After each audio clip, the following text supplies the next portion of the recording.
اچھا، اکثر ہم لوگ یہ دیکھتے ہیں کہ ہمارے معاشرے کے اندر لوگوں نے تویز کو باقاعدہ کاروبار کی شکل دے دی ہے، اور بہت سے پیر، ولی یا مرشد اس کام کو بڑی اپروچ کے ساتھ لوگوں میں رائج کرنے کی کوشش کر رہے ہیں، اور لوگوں کو باقاعدہ بڑی دور دور سے درجنوں کی شکل میں لوگ ان کے پاس شفا کے لیے تویز لینے کے لیے آ رہے ہوتے ہیں۔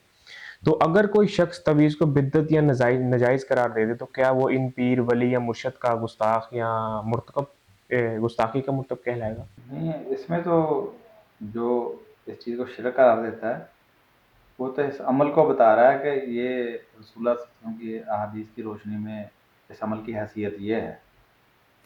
تو جو یہ کام کر رہے ہیں اس کا تو فیصلہ وہ کر ہی نہیں رہا۔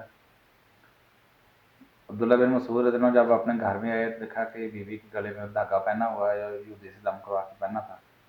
تو انہوں نے جب بیوی کو بتایا کہ رسول اللہ صلی اللہ علیہ وسلم نے تو اس کو شرک قرار دیا ہے، تو بیوی نے یہ تو نہیں کہا کہ آپ نے میری گستاخی کر دیا یا میری توہین کر دی ہے۔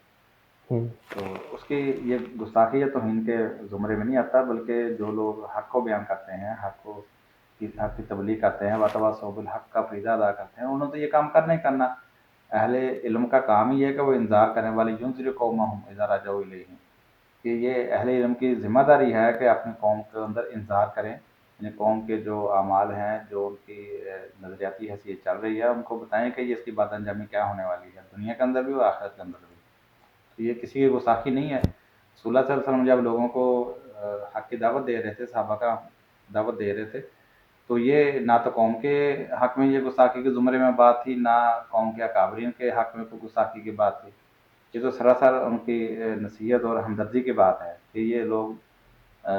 جہنم کی آگ سے بچ جائیں، دنیا کی جو اس وقت بربادی ہمارے مقدر میں آ چکی ہے اس سے بھی بچیں، اور آخری آخرت کی جو ابدی فلاح ہے اس کے لیے بھی کوشش کریں اور جہنم کی بڑھتی ہوئی آگ سے بچ جائیں۔ یہ تو اصلاح کی کوشش ہے۔ اب ان کو وہ کوئی بھی رنگ دے تو وہ ان کی اپنی مرضی ہو سکتی ہے، ورنہ ایک دائی جو ہے کبھی بھی اس نقطہ نظر سے یہ بات نہیں بتاتا، بلکہ اپنا وہ فریضہ ادا کر رہا ہو۔